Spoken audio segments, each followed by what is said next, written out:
is up, you guys? This is MiniSuperHeroes Today. This video will contain massive spoilers for Chip and Dale Rescue Rangers on Disney+, so if you're worried about spoilers, go watch the movie and come back after. Trust me, you don't want this one spoiled. Man, what an awesome movie this was. I loved it from start to finish. The cameos were crazy, and of course we're going to talk about a lot of them in this video here. So without further ado, let's get into how to build the characters from Chip and Dale Rescue Rangers as LEGO minifigures. So to kick things off, we have Dale, and you actually only need 2 minifigures to build him exactly as you see him here. The head, hands, and legs come from Dale from the LEGO Disney Collectible Minifigure series, and the torso comes from Robin from the LEGO Batman Movie Collectible Minifigure series 2. Now, of course, the short sleeve look means that the arms aren't going to match perfectly, but honestly, I really do like the short sleeve look versus long sleeve for this figure, so I left it exactly as you see it.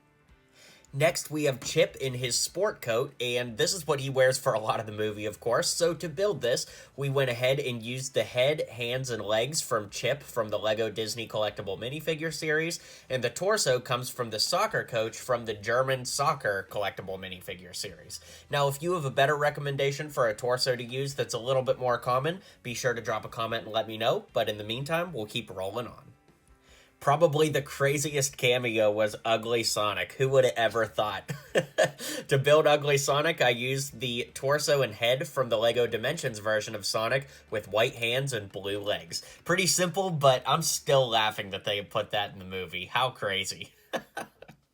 Up next, we have the cop Detective Putty. This was pretty easy to make, but I did use some paint pens on a 1x1 blue brick to, draw his face on there. Of course, if you guys don't want to break the Purist method, I understand, but I figured this is a pretty common piece, so why not? Anyways, he's got a black fedora on with a 1x1 stud on top to give it enough clearance to actually fit on the brick. The torso comes from Nick Fury from LEGO Captain Marvel. I put some gray hands on there because this shade of blue for minifigure parts is relatively uncommon, so, I just got close. And of course, there's black legs on there, also from Nick Fury. Up next, we have Ellie the Detective. This one was pretty easy to build because I used the hair, head, and hands from Monica Rambeau from the LEGO Marvel Collectible Minifigure series. The torso comes from Owen Grady or from Tony Stark, just kind of similar there. And if you didn't want the, mismatched skin color showing there, you could just flip it around, but I chose not to. I don't really know why I chose not to. I don't know. Didn't think about it till right this moment.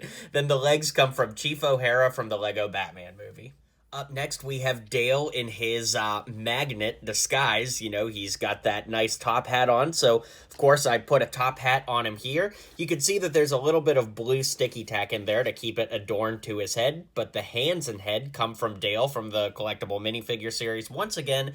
Then the rest of the figure actually is Professor Flitwick from Harry Potter with a bow tie added on. And I used his wand as a walking cane to make it more accurate to the movie. That brings us to Chip in his Rescue Rangers outfit, which really humorously in the movie he gets from an Indiana Jones store. So, of course, I used Indiana Jones's hat with the Indiana Jones torso. Once again, used a little blue sticky tack on there to get it to stick to his head. And then the head, hands, and legs come from Chip from the LEGO Disney Collectible Minifigure series.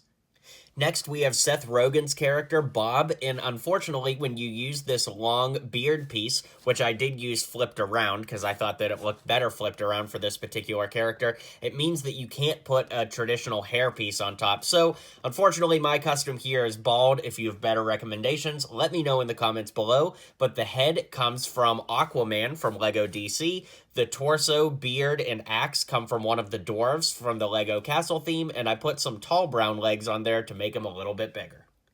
Being that the channel here is mostly about superheroes, of course I had to include Ant-Man, which was that little gag line from Paul Rudd, so to build him, I used the legs and torso from Ant-Man, the head from Poe Dameron, some sweatback brown hair, and 2 Aunt May figures to show that the ants really do love him. And last but not least, we have Sweet Pete, who is kind of the grown-up version of Peter Pan, and to build him, I used the Peter Pan minifigure with the head from Poe Dameron. I think that looks pretty good. What do you think? Anyways, let's zoom out so I can give you my final thoughts on this showcase. Well, thanks for hanging out, guys. Be sure to hit like and subscribe. Let me know what you want to see built next here on the channel, and I'll catch you guys on the next video. Well, you made it to the end of the video. Thanks for hanging out with me today, and don't forget to hit like and subscribe, and maybe check out one of my other videos listed here.